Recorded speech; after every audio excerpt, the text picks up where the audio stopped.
Three men found dead outside of a friend's home after they'd all gone over to watch the Chiefs game with him last Sunday. The living friend, whose home they had gone to, never contacted the police, claiming the three men, identified as 38-year-old Ricky Johnson, 37-year-old David Harrington, and 36-year-old Clayton McGeeney, froze to death outside of his home. According to Kansas City police, loved ones were trying to get in touch with the men, but were not getting responses. That's when the fiance of one of them went to the home. No one answered the front door. The woman broke through a basement window and found a body on the back porch. Two other bodies were found by the police in the backyard shortly after. So right now, we are, of course, waiting for that autopsy and toxicology results. Those, of course, could take weeks. And the key issues that people want clarity on: why did these three men allegedly freeze to death? Why was the homeowner allegedly ignoring people banging on his door? And what evidence did police have to almost immediately rule out a homicide investigation? Now, here's what we know. On Sunday, January 7th, the four friends were at a home outside of Kansas City to watch the Chiefs game.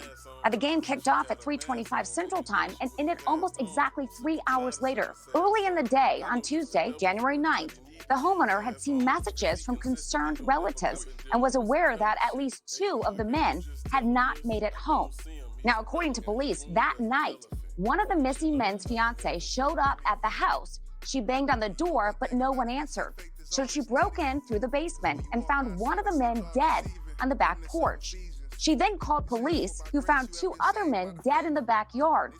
Now, the next morning, police then issued a statement saying they found no obvious signs of foul play, adding that a search warrant wasn't required due to the homeowner's cooperation. You have to think, one guy, three guys.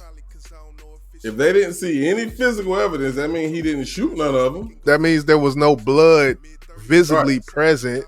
Johnny Christel, I spoke on the phone with that fifth man, and he said without hesitation he was not the last person to see these three men alive. That is a claim that Jordan Willis's attorney made last night, that today he is walking back. The attorney for this fifth man says his client left the home just after midnight, and when he left, all four men were still there. They were still awake, and they were watching TV. Cover up. Something's wrong with the picture. First, he said the fifth person was still there when the three men died. He would change his tune in a News Nation interview hours later. Before he fell asleep, they were going to leave.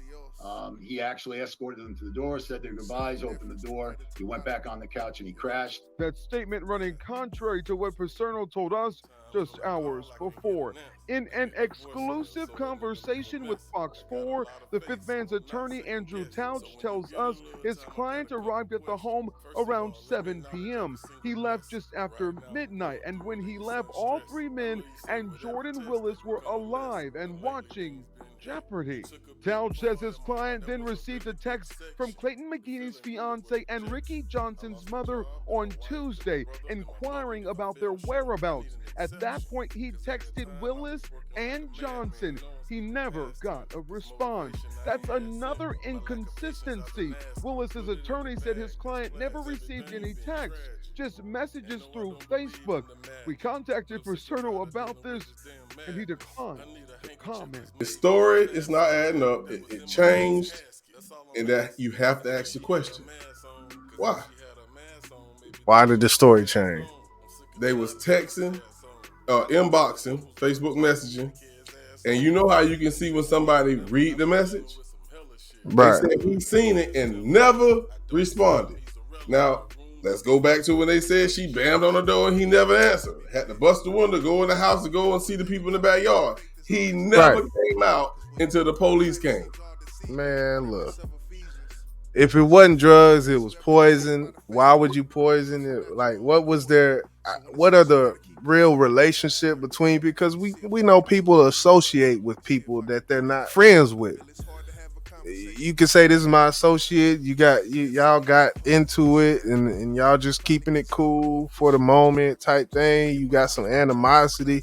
When it comes down to it, something happened that was malicious, and that's really all I can really go off of what's been told right now. So they didn't walk over to his house. They drove. The cars are still in the driveway. Here's where there's another switch in the story. He said in one report or one news article said he came and went between those 2 days. In my mind, I'm thinking like, so motherfucker, you didn't see their car still sitting outside your house?